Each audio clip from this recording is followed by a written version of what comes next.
welcome to the Versa Business Tips Podcast. I'm your host, founder, and CEO of Versa Business Systems, Shaheen Mazloom. We're here with a pretty special guest today. Jay Zigmont has found a niche within his industry that is often overlooked. So we're going to dive in today with Jay to talk about this niche, how he figured it out, how he's able to help these people that don't have kids create massive wealth. Jay, thanks for joining us today, man. I'm excited to talk with you. Thanks for having me on. The only thing we'll have a debate on is it niche or niche, or, we can all go back and forth. Right. So I was born and raised in England. So, it's funny. A lot of my friends will be like, certain words you say is in a British accent, or the way they say it in England. And, so niche, it's probably a British versus American thing. Who knows? It could be East Coast, West Coast. I don't know. In the financial land, this guy, Mike Kitsis, he said it this way: the riches are in the niches. So, it's got to be niches, so it rhymes. Yeah, it must be. Maybe niche is the British way of saying it. But, yeah, man, so Jay, tell us a little bit about who you are, what your company does. Yeah, so we are, Childfree Wealth is a life and financial planning firm serving child-free and permanently childless folks. So, and just for definition, that doesn't mean like the kids are gone for the weekend or, there's not here yet. We're really serving those folks who never will have kids. Right. And most people don't realize about 20% of the U.S. adults over 18 are child-free, meaning they've chosen not to have kids ever. And another 5% are childless, not by choice, something along those lines. So what that means is about 25% of the U.S. will never have kids. Yet everything with financial planning, everything with wealth assumes you're going to have kids and want to pass on generational wealth. Yep. So what that really means is about 25% of the U.S. is getting advice that doesn't match them. It doesn't apply to them, right? They have this thing called the standard life script that says you go to school, you get married, you have kids, you pass the money to this generation, you work 25 years. And what happens is when you skip off that and go in a different direction, you get to do whatever you want. And that can sometimes be overwhelming. Right. But it means your life and finances need to be different. Yeah. Yeah, for sure, man. I recently just got married, and so we're in I always thought I would have kids, but I'm almost 40, don't have kids yet. My wife's older. She won't be able to have kids. So we're kind of in that undecided, are we going to, are we not? And it's funny when you think about financial planning, even somebody like me that doesn't have kids, I'm like, well, what can I hand down to my nieces and my nephews? And because it's ingrained in us is this generational, handing down to somebody, right? Because that's what we've always taught of. That's how life works, right? And it's not always the case. So Jay, for those people that don't have kids, will never have kids, what are, is it starting with a mindset thing of just focusing on them? Or explain to me how that conversation usually works. Yeah, it is a mindset thing. The way we look at it is we first plan for their life, then their finances, then their taxes. So let's pull it back and go to the end. So most child-free folks don't have a goal of passing on money to the next generation. Right. The way I look at it is my nephews get what's left over. If they get 10 grand or 100 grand, that's fine. But if they get $1 million, I made a mistake. And let me explain why. Because, I'm going to die, I'm hoping 90 or something. Right. They're going to be 60. They're not going to need the money then. Right. Well, let's hope not, right? I mean, let's be real. If they need it at 60, I probably should help them otherwise, right. Or otherwise I don't need it. So it's this different way of looking at money, because if you're not prioritizing passing on money to the next generation, you can make different decisions in life. So a lot of child-free folks, for example, won't retire. They're more like, let me dial back work. We have an approach we call FILE, financial plans live early, instead of FIRE, financial plans retire early. They're running their own small business. They're doing their things. I got somebody wants to open a cupcake shop. Cupcake shops really don't make a lot of money. Let's be honest. Right. But they enjoy it. Right. So they can do what they enjoy across their life. We also have to plan for long-term care and a bunch of other things. But even some basic things that are in the standard life plan is buying a house. Well, if you're child-free, you don't really stick around that long. You're going to, buying a house and saying, well, I'm going to stay there for 7 years. Probably not. Right. Where renting might be a better choice. And it's all of these things that it changes that people just miss. I mean, the way we say it in the end is living a life of child-free wealth means you have time, money, and freedom to do what you enjoy. Doesn't automatically Right. make you rich. There's still income disparities. There's still a whole bunch of issues there. But like, if you can do anything, what do you do? And Right. that's where it starts messing with people's heads. Right, right. Yeah, I mean, you do bring up some great points, So like even people, so for example, like my dad, he's at the retirement age, and he's like, I've never thought about what I want, because every decision I've ever made has been about what's best for the family and the kids. And so, when you're brought up, I mean, I feel like everybody's brought up in a way of eventually you'll have kids and a family, and this is what you're going to do. So it's like, until you get to a point where you're like, I'll never have kids, it's like, how do you change that mindset that you've had for the last 30, 40, or however many years? And everything that you're taught about money is completely different. So it's very fascinating to me. So you brought up a good point. Just because you don't have kids doesn't make it any easier. It doesn't make you any wealthier, right? What are some of the things that you're seeing? Obviously, the freedom to be able to move around. So people that don't have kids generally aren't going to stay in the same community for 20 years while their kids go to school and high school and college and what have you, right? They don't need to stay in the same space, right? So, your finances and organizing those finances are a completely different ball game. How did you, because they don't have courses for a kid-free financial planning, right? Like, how did you get into this and learn the best ways to advise people that don't have kids? Like, where did that come from? Yeah. So my wife and I are child free. Mm-hmm. And when I was studying to become a certified financial planner, the thing that was surprising to me is there's never once a mention in any of the education about not having kids. There's like, Yeah. Pre, post, empty nest, but the lifespan, everything assumes As soon as you're going to have kids. So my wife and I, we're both PhDs, and research is kind of what we do. And I started researching. I'm like, maybe we're weird. And now, mind you, we are weird. But like, we'll sit around the table talking about research studies at night. We're a little weird there. But like, how weird are we for being child free and having this different life and all that? Right. And I started researching, and I found on Reddit. And now Reddit's got its own issues. We'll have a separate discussion on this. Right. On Reddit, there's a child free subreddit that had like 1.5 million people. Wow. I'm like, okay, so at least we're not alone. You're not alone. There's at least 1.5 million people in the same situation. So I'm like, okay, let's say there's 1.5 million people out there that are child free. Why isn't there like financial planning for them or like a furniture? Okay, where's the book on it? Right. And I started doing research on it, and it's kind of funny. For my first book, I did an ad on Reddit. I said, share with me what your life of childhood wealth is like. And that ad got flagged as hate speech.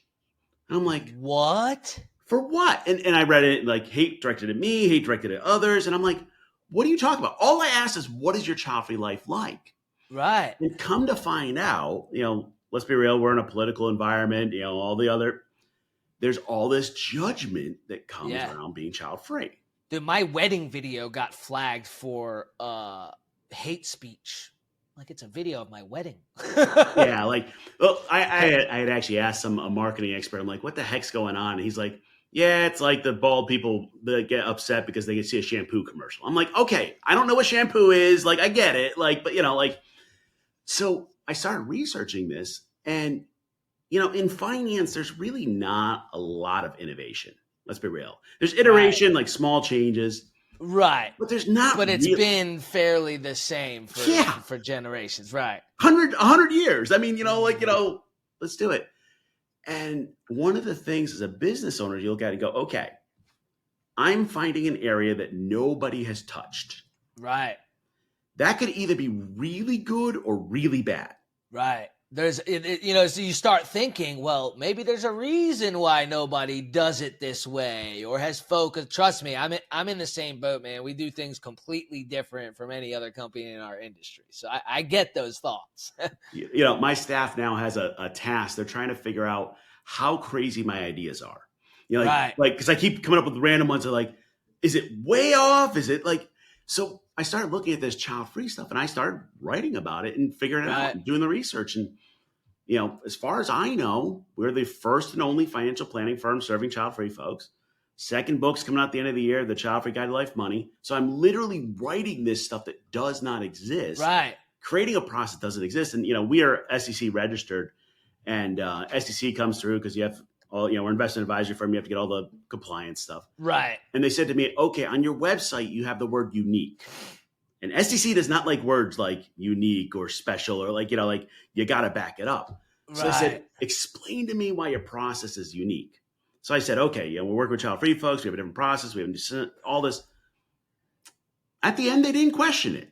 And I'm like, okay, so they'll never officially sign off on things. But they stopped questioning whether it was truly unique. And if the SEC is saying, hey, well, that might be different, we're on to something. And the bonus of that is you got the front mover advantage. So my first book came out last year, beginning of the year. And shortly after that, Market Watch and Wall Street Journal did a full page feature on child-free financial planning called The Best New Idea in Retirement. All that. Awesome. As a business owner, you can't ask for no, exactly. That's huge. I've been in 700 press hits over the past two and a half years. So when I got the email about you, I immediately researched it. I'm like, this guy's everywhere. And I even looked up your industry and your, what you do specifically. I'm like, you are it. You are the guy. Well, yeah. If you Google child-free financial planning, 7 or 8 out of the first 10 responses are all me. Yeah. People talk about SEO and I'm like, I own it. Yeah. Now, the problem is people don't even know they're child-free. They don't know to look for it. That's a different problem. Uh-huh. But it becomes this challenge. When I started off, I wanted to make a nice, small, kind of lifestyle firm, just do my own thing. And then I realized there's such a need out there. Yeah, massive need. Yeah. Most financial planners are fighting in kind of, we call it a red ocean. They're stealing from each other. Yeah. I've got the blue ocean, man. Let's go out and do it and let it grow and see where it goes. Yeah, that's incredible. So as far as, you said you did some research. How did you do kind of the testing when you first started the company of, is there, is this something that's going to be attractive to people? How did you test that out? Because everybody's got ideas, right? But it's very few that actually act upon those ideas and actually do the research. So let's talk a little bit about that. How did you do the research to say, okay, is this a viable business? Is this something I can be the guy on, the first? Why has nobody done it before? How did that process look for you? Yeah, so there's a lot of financial planners out there. And if you try to buy the pay-per-click for financial planner near me, it's $32 a click. Right. So, it's completely saturated. It's just insane. And you're competing against these giant firms. Mm-hmm. So the answer in financial planning is you have to pick a niche. You have to. And, I got colleagues that, I got one guy that I love that he just does Chick-fil-A owners. You can pick a niche for whatever you want to do. Right. And, you start kind of working through, I worked through a bunch of different ideas. And when I started, I actually had one website for parents and one website for child-free folks. Kind of well, maybe I'm not 100%. Split test type. Yeah, exactly. Maybe I'm not sure. Keep my options open type thing. Yeah. Yeah. And I don't, in hindsight, I would have went all child-free earlier, but you got to try it out. Yeah. And I started, I had come out of a coaching world. So my PhD is adult learning. So it's really on the behavioral side of finance. So it fit with who we're serving. Mm-hmm. But I'll be honest, I'm making it as I'm flying.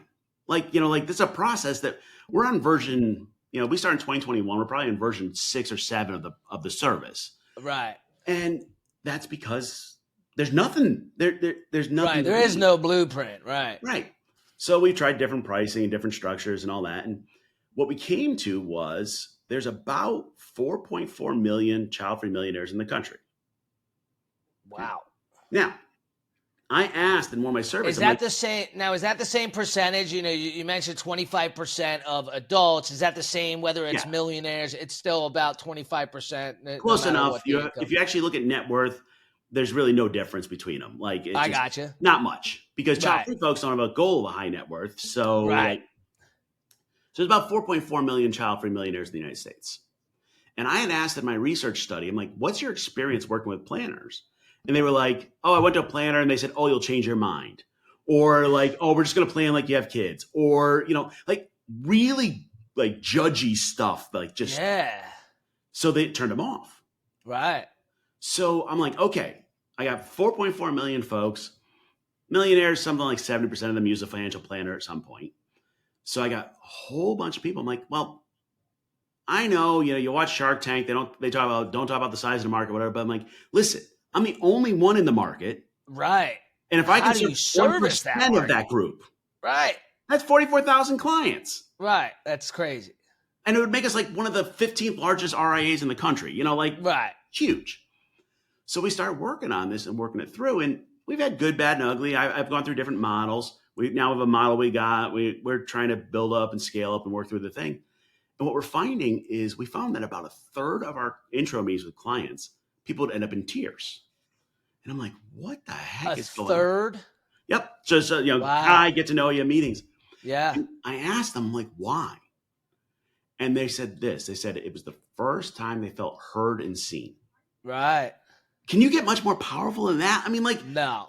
the investing stuff's easy. It's the Right. other stuff. Yeah.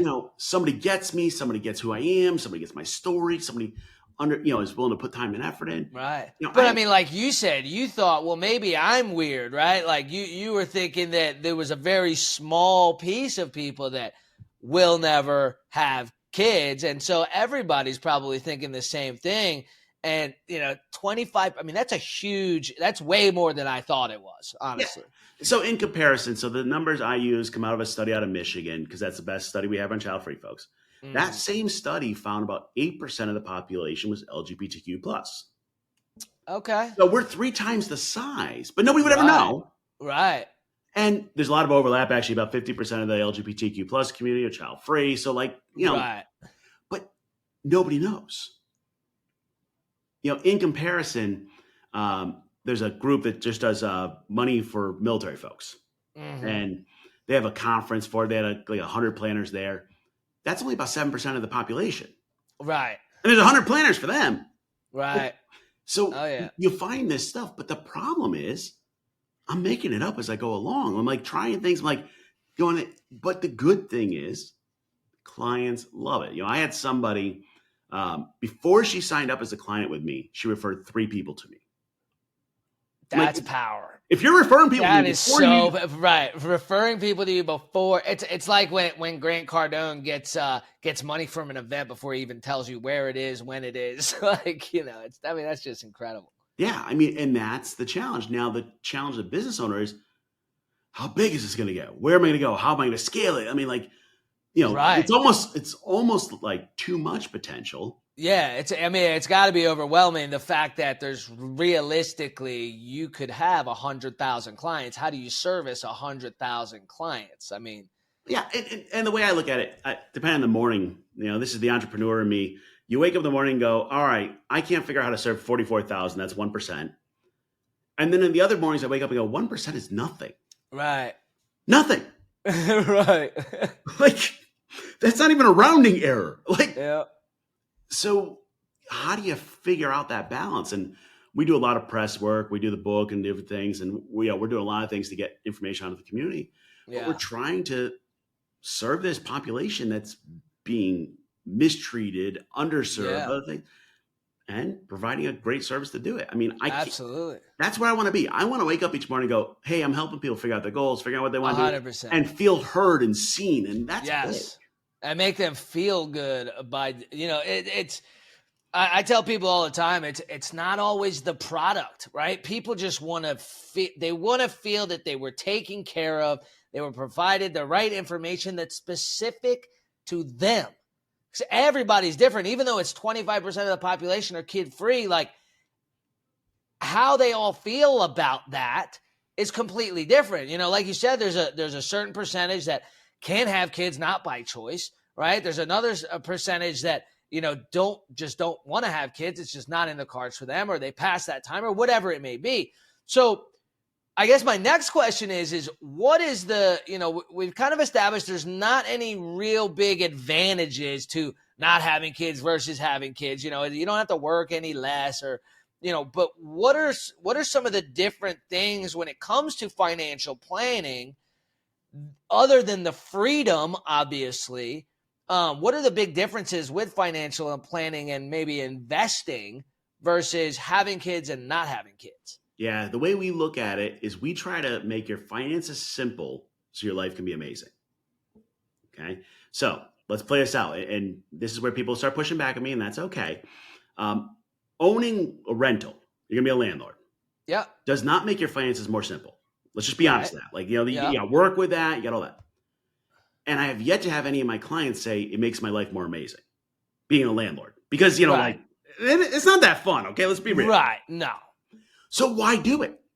No. Because if I'm going to be a child-free person and I'm going to be nomad, I'm living, I had somebody who lived in a different Airbnb each month and just her and her dog traveled the U.S. Like, that's the type of that's life. what I suggested to my dad to do. Cause they're like, my brother's in Seattle, we're in Maryland, my sister's in New York, my grandparents are in England. I'm like, why don't you guys just different place every 2 months, you know, Airbnb it. You can do it for the same as what it would cost you on a couple mortgages.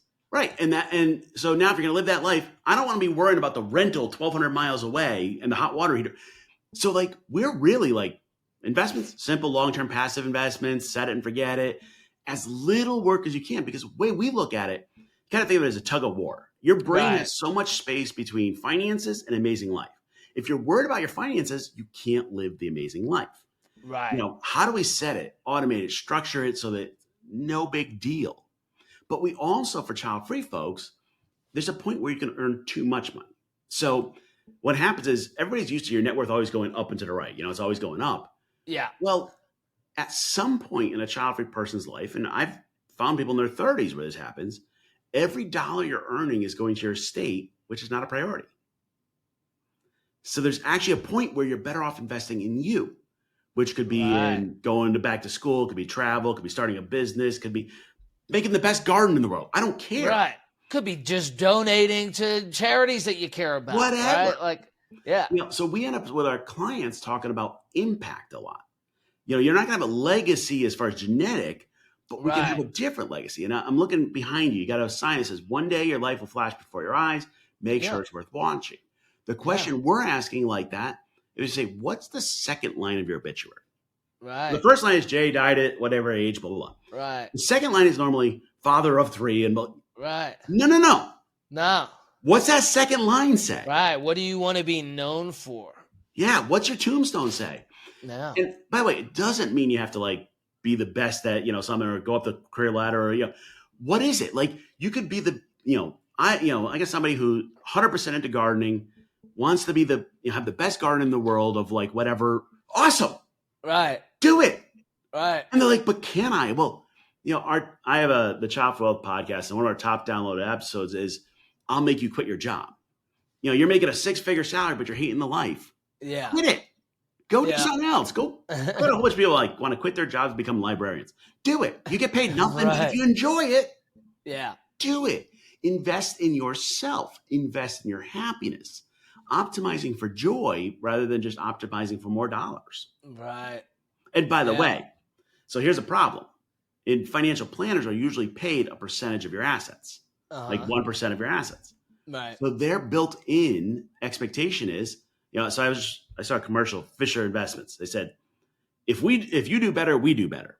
Right. They're getting the percentage. Exactly. But for child-free folks, earning more money and having a higher net worth is not doing better.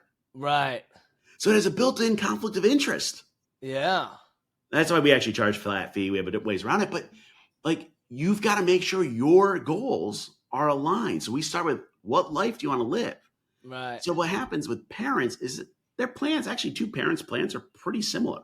Yeah. The numbers change, the speed changes. Right. But there's like a very much you do this, then you do this, and then you do this. Right. If you and your wife end up deciding, hey, we're never going to have kids, you're then going to have a moment when it's like, okay, then what do we do? Right.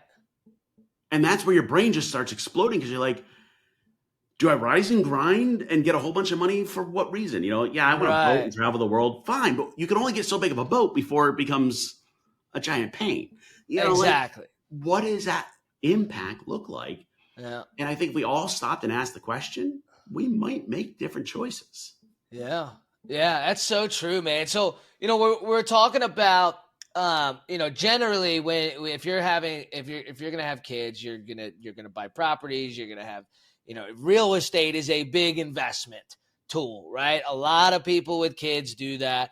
So what are the alternatives for other than real estate that you're generally pushing people towards or advising them to do? You were talking about different avenues. What are some of those avenues that you're having, those long-term wealth building kind of set it and forget it tools that that a lot of your clients are doing? Yeah, the vast majority of our clients, we invest in 3 ETFs, the whole US, the whole world stock, and some bonds. That's Right. it. Set it and forget it. And people go, well, I need exposure to real estate. Well, you get a real estate investment trust, you get exposure to real estate. No problem. True. I don't have to do the work. You don't need to own the real estate. You don't need to be the landlord. Yeah. We're not investing in individual stocks. We're not doing anything fancy. Right. If you look at the numbers, the best investors are dead. They're people that bought money in the stock, bought stocks and did nothing with it. Yeah. Okay. We're like, look, how simple can we make it? From an investment standpoint, 3 funds. That's it. Right. And we always test it. Does this make your life more simple, your finances more simple, or make your life more amazing? Right. And what happens is we actually want our clients at Ideal World. They look at their finances twice a year, go, yep, they're still there. And that's it. We spend more time with our clients talking about spending money than saving money. Interesting. Because you've been trained to save. You've been trained to where we have people, they got millions of dollars and we'll go, okay, you're going to die with $20 million. That's a problem. Right. So we start spending it or giving it. And we got people that we call it the blueberry problem, where they might have 5 million or 3 million or whatever. And they're buying the frozen blueberries because they're $1 cheaper than the fresh blueberries. You should buy the damn blueberries. Yeah. And it might be the margarita or whatever they're. Yeah. They're scripting and saving. I'm like, I got somebody, with tens of millions of dollars cutting coupons. I'm like, why? Why spend the time? Now, if you enjoy it. Right. Sure. Right. There's some people that have the game of they want to take a whole cart of groceries and walk out and pay $1. Okay, fine. Yeah. I had a friend like that. But let's go enjoy it. Yeah. And that is not the way our brains are wired. Right. Got to save, got to do this, got to do that, got to pass the money. No, we get to a point where our clients will ask them, whose voice is in your head saying you got to do that? Mm-hmm. And when you pull it apart, culture, family, religion, other things. It's just how society's been taught for years and years and years. And you just got to break that cycle, change that mindset and do it different. We asked in our survey, we asked the question, are you happy? Just open-ended, just kind of. Period. Are you happy? 94% said yes. Really? Now you look at that in the general population. That's BS. It's 50% at best. Right. And the people that said no, they're like, it's not because of my child-free choice or not. It's like I got a medical issue or I got, I got something else going on. But 94% of child-free folks said they were happy. Wow. There's something there. Now, I'm not recruiting people to be child-free. I don't get no vote in that. But we're really trying to focus people on, we call it Marie Kondoing your life. Get rid of things that don't bring you joy and focus more on the things you do. Yeah, you go, well, that's selfish. I'm going, no, it's happiness. No, it's exactly. I tell people all the time, you get one life to live. Live it the way you want to live it. Right? We only get one. You don't, whether you believe in reincarnation or not, you're not going to get this life ever again. Right? Do it the way you want to do it. Live it the way you want to live it. And to your fullest potential. Like you said, don't end up with $100 million when you're going to your grave because you can't take it with you. It don't matter who you are. Yep. You can't take it with you. And when you stop people and you ask them, I always ask them, kind of, what do you want to be when you grow up? And they go, nobody's ever asked me that question. Because what happened was the 18-year-old version of you made decisions about where you go to school, or some made decisions about where you go to work. And you wake up 40 years old and you're following the decisions an 18-year-old version of you did. And I'll be real, the 18-year-old version of all of us was dumb. Oh, and completely different. Yeah. Right? When we're 18, we don't even know who we are. Right. So I'm like, okay, stop and go, all right, what do you want the next 40 years of your life to look like? And people are like, well, nobody asks me that question. I'm like, let's dive in. Right. Dive in. Figure it out. Let's see what you really want. And you might come with one answer and then 5 years from now we'll change it. That's fine. Yeah. But live your best authentic life. Yeah. Whatever that amazing means to you. I mean, kids are not, I mean, honestly, let's be real. Some people act like when you have kids, it's the end of your life. Oh, I can't travel anymore. I can't do this. I mean, I had somebody the other day. They're like, yeah, we're going on our last trip before we have kids. It'll probably be I was 5 days old when I was on my first plane. My sister, I think 3 days old. My brother, maybe 8 days old. You know what I mean? It's like people think that having kids is a death sentence and not having kids is weird, or, it's a crazy world we live in, man. Oh, dude, if you go on social media, I have more people praying for my soul than I know what to do with. And, Oh my goodness. So we did, this is a fun one. Oh, because they're like, oh, you're promoting people to not have children. Yeah. You know what'll happen with the world if nobody has kids? Oh, yeah, I can only imagine. For August 1st is International Child-Free Day. People don't know it exists. It's kind of like Mother's Day. There's an say that again? International Child-Free Day. It's August 3rd. August 1st. Right. So last year for International Child-Free Day, we bought a billboard in Times Square. And we said, hey, celebrating what it's like to be child-free and Child-Free Day. And somebody in social media posts that we are part of a global psyop to depopulate the world. I'm like, and then it goes on this rant. And I'm like, yep, powerful. I wake up every morning. I'm like, how do I depopulate the world? Like, dude, no. Like, I don't give a crap about if you have kids or not. I just want our child-free people to get good advice. To be taken care of and get the right advice. Yeah, 100%, man. But the judgments and, it's... I mean, it doesn't matter what you do. That's always going to be around. And the better you do it, the more that happens. It doesn't matter. I mean, you could be the complete opposite, Yeah. Pushing people, hey, have more kids. Somebody said to me this way, and I'm a gamer, in my spare time. They said, look, if you're in a video game, you're going in the right direction when you start running into enemies. Right. And I'm like, all right. He goes, the business is the same thing. Yep. You start running into enemies, you are going in the right direction. You're going in the right direction. Exactly. Now, does that make it feel any better? No. I mean, that's why one of my first hires was somebody to do social media because I don't want to deal with it. But right. You start realizing, okay, if they're hating on you, you're probably doing something right. Absolutely, man. Absolutely. Dude, it's been great chatting with you. I love the conversation because, like I said, I'm in the same boat. I don't know if I'll have kids or not. We may not. But it lets me know that that's, one, not weird, that there's financial planner, a financial planning company, you only, that can guide me in the right direction if that's what we decide. So, dude, I commend you for what you're doing. You've created something that never existed before. One of the hardest things to do.